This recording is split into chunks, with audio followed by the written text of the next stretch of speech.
Amy. And I'm Laura. And we are Two Paper Girls. Since starting university, we've actually made some YouTuber friends, and one of them left a comment down below on one of our videos saying, can we give some tips and hints on how we read, how we stay comfortable, and how we get through so much and not lose concentration? We thought we would do a little discussion video on this topic because it might be helpful for some of you guys who are slumping or just trying to get round to more books, or just anyone. You don't have to be a booktuber or a fan of booktube. A lot of people want to find more time to read in their lives, so we're going to give you our hints on how we manage it. One of my favourite hobbies is to bathe. I love going in the bath so much. And Laura only has a bath.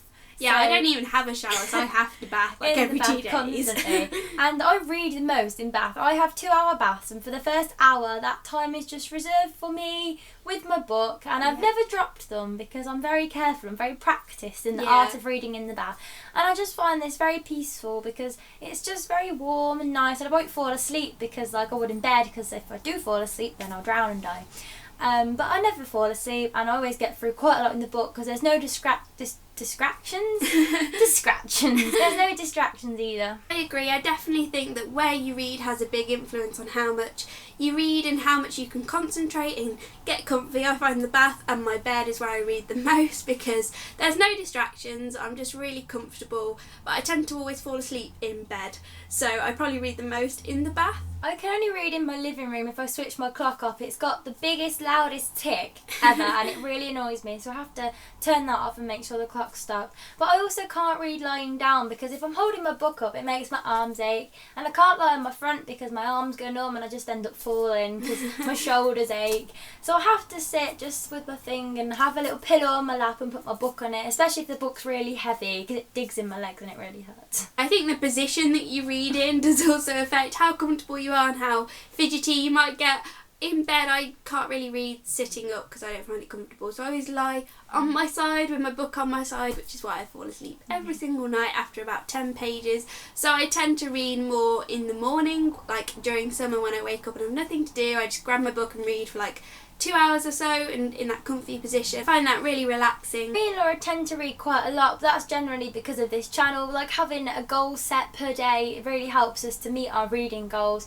I like to read like at least a book a week, but I'm thinking like if you're going to set a couple of pages a day for yourself to read and set an actual time, then you won't feel guilty about reading if you've got other things to do. Yeah, quite often, especially before we started this channel, I found that I loved reading and loved books, but I just didn't really make the time for it. So I went through a phase where I said to myself, I want to read 50 pages a day, and I would set a timer on my phone where like for an hour where I would just sit and read, and I found that really helped motivate me. But like Amy said, now that we have this channel, that just keeps me motivated because I'm always talking about books with people and feeling really enthusiastic to read. And setting yourself daily goals is definitely a great way toward that, like page goals or chapter goals, something like that. And you've got to set the goals in relation to your reading habits. So if you're someone who doesn't read a whole lot and just want to get through maybe 10 books a year, set yourself a goal of 10 pages a day or 50 pages a week, something like that, just to keep it ticking over, and when you meet that goal you'll just feel good about yourself. It'll keep you pumped up to keep reading. And make sure that when you're picking the books to read, pick ones that you're really excited for.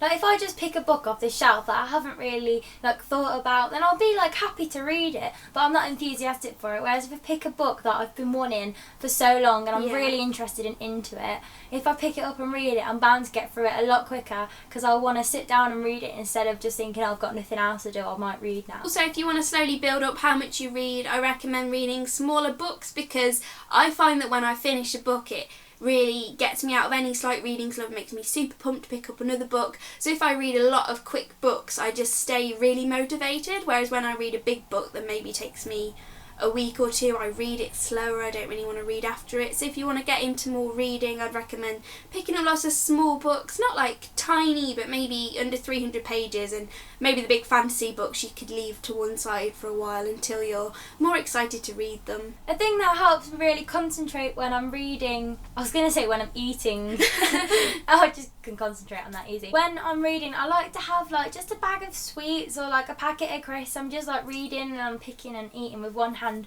It just helps me concentrate because I have to be doing something most of the time. Like I can't just watch telly. I have to be like reading or just doing something else. Yeah. When it comes to reading, I find eating or just like, I don't know, drinking a glass of wine really helps. Another good way to get through some books if you're a bit caught for time, maybe during university or school time, I think audiobooks are a great way to get around that because you can still maybe read it alongside the physical book, but when you're driving or walking or cooking, cleaning, any of that kind of thing, you can be listening to an audiobook and still feel like you're reading. So when you next pick up the book, you've figured out that you've actually read a big chunk of it while you've been getting on with your day-to-day things. That's really helpful. I know they're quite expensive, but our local library has quite a few. You could go to your library to check out some audiobooks as well. The only other tip that I have for getting comfy and concentrating when you're reading is making sure that you're all cuddled up, like really severely. I have my slippers and my jogging bottoms and my hoodie, and then I have at least 10 blankets and pillows